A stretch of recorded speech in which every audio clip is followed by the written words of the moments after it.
Okay, stick with me with this one.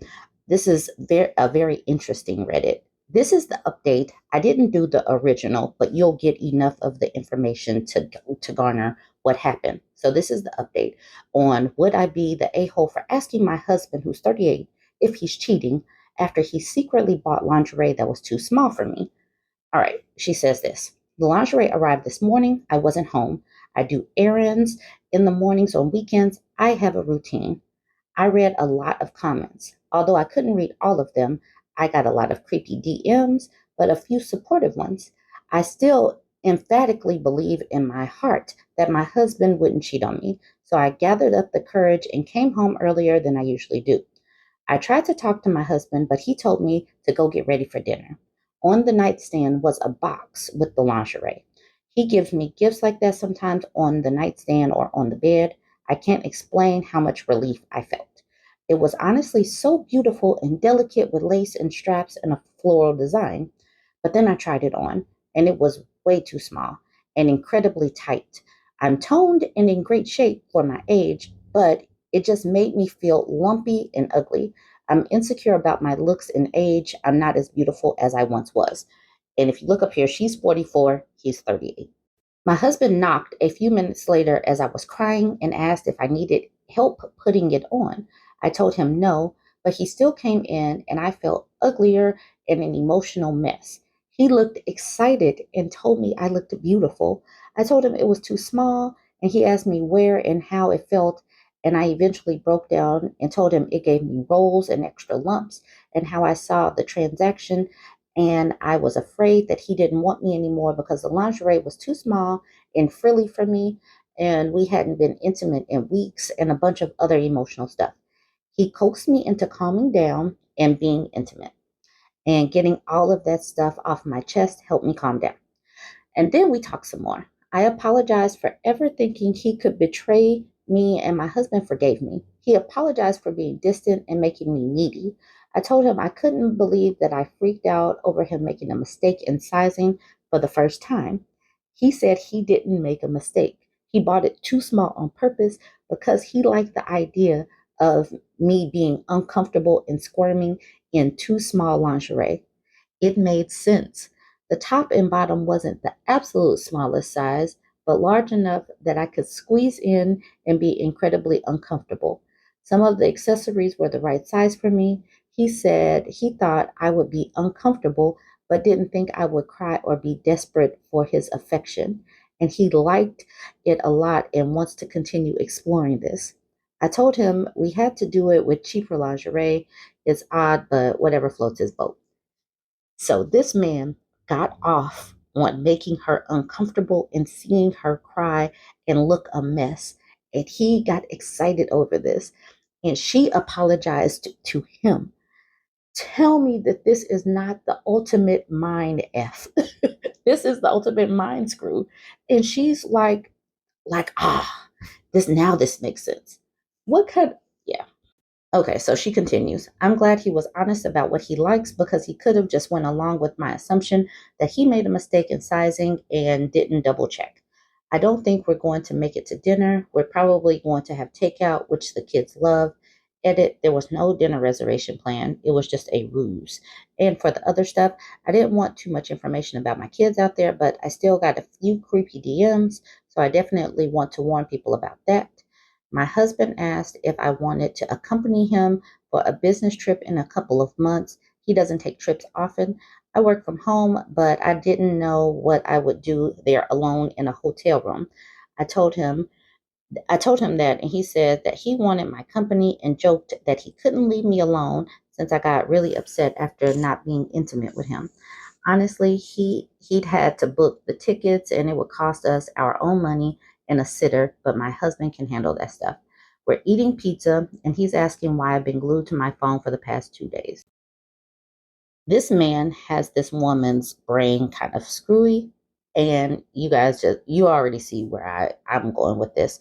Like, this has to be some kind of crazy psyop type of thing. He got her uncomfortable and an emotional wreck, and that's what made him happy.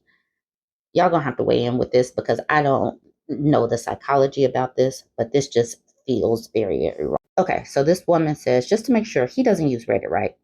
Though him being turned on by you feeling vulnerable and self conscious is odd, but if you're both happy, I guess that's all that matters. Sometimes you got to prioritize your peace of mind over all the what ifs. And the OP says he doesn't use Reddit. He's not a huge user of social media in general. It's weird, but it makes sense with how he acted and how he is personally. This person says, I don't know if he never got you lingerie before and never mentioned that kink, and then all of a sudden springs both of these on you today, the exact same day that you post about it. That's really suspicious. She says, the fact that he's been distant is another hint. Are you sure he didn't look at your browser history? I will still keep an eye on things, especially now that he will be trying harder than before to hide things. Ignorance is bliss, but eventually you'll have to confront the issue if things are really as bad as they look. Edit. At the same time, this is Reddit. We are all very cynical where it comes to relationship stuff. Okay, so the OP says, maybe I'm not explaining this right, but he wasn't trying to hurt me or hit my insecurities. He just wanted me to basically spill out of the lingerie and just be uncomfortable about it because it was too small and lacy, and I never wear too tight clothing. It wasn't malicious, and he wasn't being mean. He comforted me when I started crying again. The fact that she can type this and it doesn't seem odd to her is very concerning. This person says, was this before or after you cried and he coaxed you to calm down and F you? Either this is rage bait and fake, or you really, really need to call someone you trust and not your husband and have them get you out of there fast. I can't even begin to process. He didn't want to hurt or hit my insecurities because he wants me uncomfy and crying. Exactly. Like, I am at I don't understand why she doesn't understand that this is like mentally making her unbalanced. Okay, so she says, was that before? I'm sorry, but I'm not sure what you mean. He calmed me down and was listening to all my frustrations and insecurity. I know a lot of them sound dumb, and they are. I know most people don't think that almost 3 weeks without intimacy isn't a lot, but we used to be intimate almost every day. I was crying about that, and he asked if I wanted to be intimate, and I said, yes, I wanted to be intimate. He likes the physical parts of it. I think he didn't want to hurt me or hit my insecurities. He didn't think I would cry. Okay. Yeah, I think that this is enough. This OP sounds kind of, I don't know. Y'all type some stuff because I don't know what this sounds like. This just sounds odd to me, and I'm going to leave it at that. Jump in the comments. Let me know what you think about this one. Don't forget to like, comment, and share.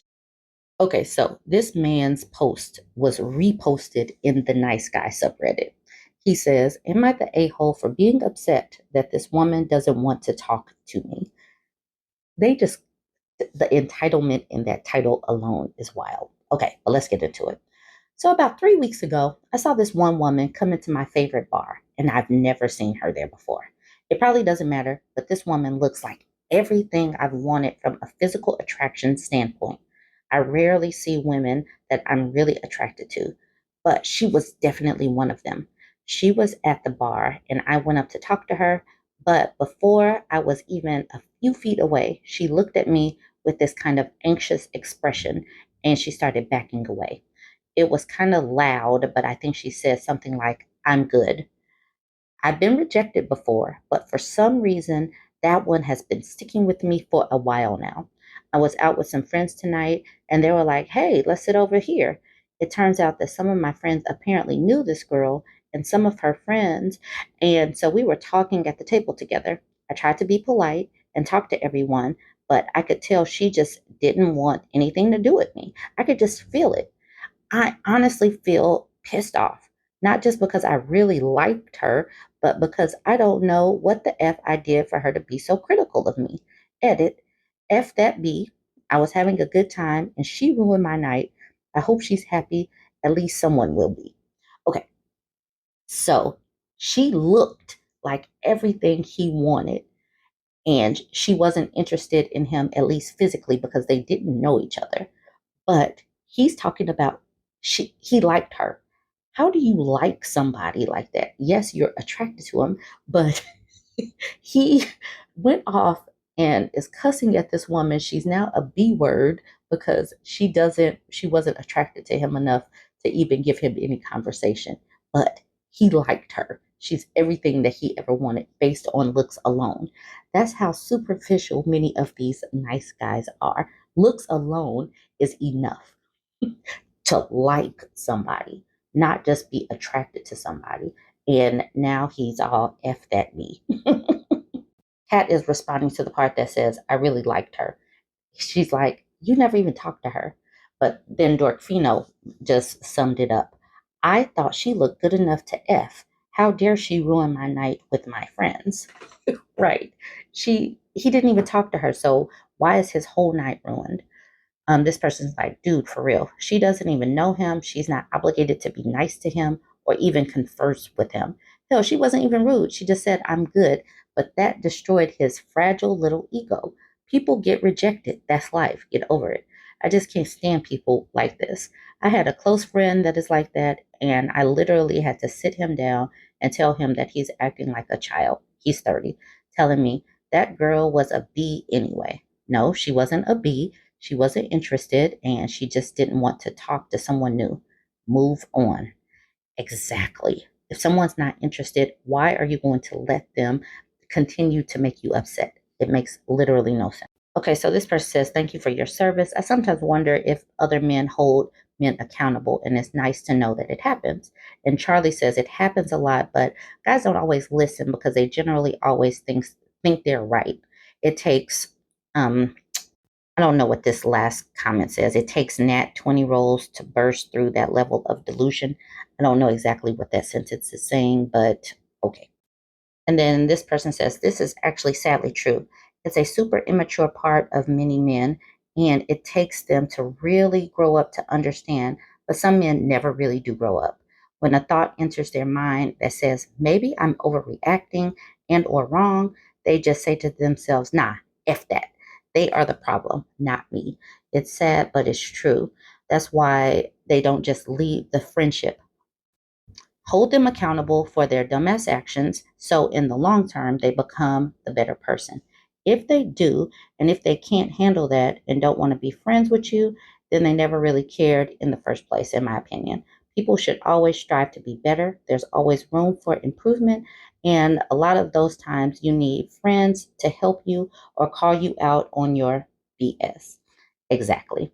Because, if people are always just rubber stamping it, yeah, then you're never going to grow from it. And these men certainly won't listen to women. So men need to hold other men accountable. All right. I just wanted to show y'all that another nice guy thread. Jump in. Let me know what you think of this. We have another good conversation starter here. My child's teacher made an sexual comment towards her. My fourth grade daughter came home from school and told me her math teacher gave her a compliment. I'm guessing he framed it this way.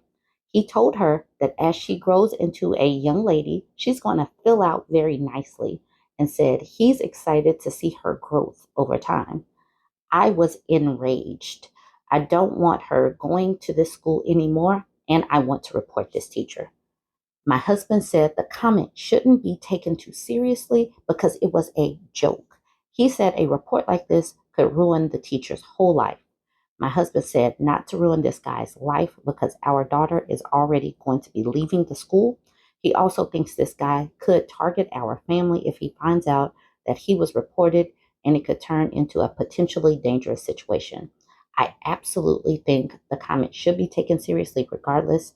Would I be an a-hole to go against my husband's wishes and just report it, even though she will no longer be attending that school? This is putting a lot of stress on me.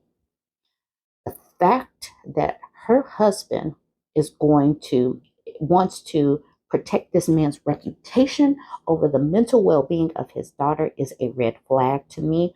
The whole men staying on code thing is so dangerous for women and girls because this is the reason why things won't change, because men will go to bat for other men. This is terrible, and her daughter's well being should be protected, and other potential girls need to be protected because men should not be making comments like this towards women, especially men in a power position. This is a power dynamic that needs to be squashed. This person does not need to be teaching if he can't control his commentary and his thoughts. But that is what I am saying. I am enraged for this woman, for this mom. I'm enraged because it's teacher, and I'm enraged because of her husband's response. Let's look at some of the comments. This person says, I say this as a male elementary teacher. File a formal report with admin ASAP. He won't be fired and his career will be fine. However, if something extreme happens in the future, there will be a paper trail established. This person says this, take my metaphorical medal. When I was in middle school, our band teacher was extremely volatile. He would scream at us, he would get physically close to us and snapped a couple of times. He physically assaulted a student who reported it. And I remember hearing people that because he had tenure, nothing would come of it. A year or two later, he screamed and threw drumsticks at a student who was almost blinded when the point of it hit him in the eye. Because of the paper trail, it was easy for him to be fired, despite having tenure and having been at the school for at least 15 years. Also, his kids went there. After the school year ended, though, we never saw those kids again. I remember hearing years later that he was never able to teach again because of that, because it followed him. If this is the first report of this nature, then it probably won't amount to much. If this isn't the first, then the school can act on it. By not reporting it, OP, you are taking away the school's ability to make that decision. Your husband should understand this logic and agree to report the incident, if not based on the above comment from a male teacher. Your husband is stressed, but his response is backwards. The best way to act is to call it to the attention of the correct authorities and then let them make that decision. And this person says, not only that, but OP, if this is not the first report, he could easily be or become a harm to other children. Filing a report also shows your daughter that she shouldn't allow people to speak to her that way, which a little gross that your husband isn't incredibly disturbed by the teacher's comments, but that's something of its own. This person says, yeah, in my experience, most fathers don't love when other men make sex jokes about their young daughters or when anyone makes jokes about their young daughter, really. Benefit of the doubt, with the way the story is told, it's entirely possible he's not okay with the comment that was made, but isn't comfortable with confrontation. Perhaps he does see the intention as a joke and thus feels that the teacher potentially losing his job is a disproportionate response. Perhaps we're doing a whole lot of what ifs and what ifs or whatever. The person below says, it strikes me like a husband has a boys will be boys attitude about the comments. That's not good. Exactly. That's how I feel about this. I'm going to end it with this one. My rule of thumb is never stay quiet just to keep the peace, especially when children are a factor. At the very least, I would be concerned about my daughter looking at me as one of the badges that demean her rather than as a protector I should be. And then this person says, I will be 25 next month and I'm still working on this because of my own childhood experiences. Staying quiet, keeping the peace leads to kids not knowing when or how to advocate for themselves because it will upset others, especially in a case like this with a young girl dealing with an sexually charged statement. You do not want to give her the message that her comfort and sense of safety is less important than keeping the peace. Please don't teach your girls to keep the peace at the behest of at the expense of their mental health. Do not teach your daughters to keep the peace at the expense of their mental health. Stop doing this. Stop making girls keep secrets. No, we're not doing it. Shine a light. Tell the stories. Report people. This is not good and we need to stop this. No more boys will be boys. No more taking things as jokes. Tell girls to advocate for themselves, but that has to start with the parents teaching them to advocate for themselves. This this is a great conversation. We need to have this. We need to do better by our daughters. Jump in the comments. Let me know what you think about this one. Don't forget to like, comment, share.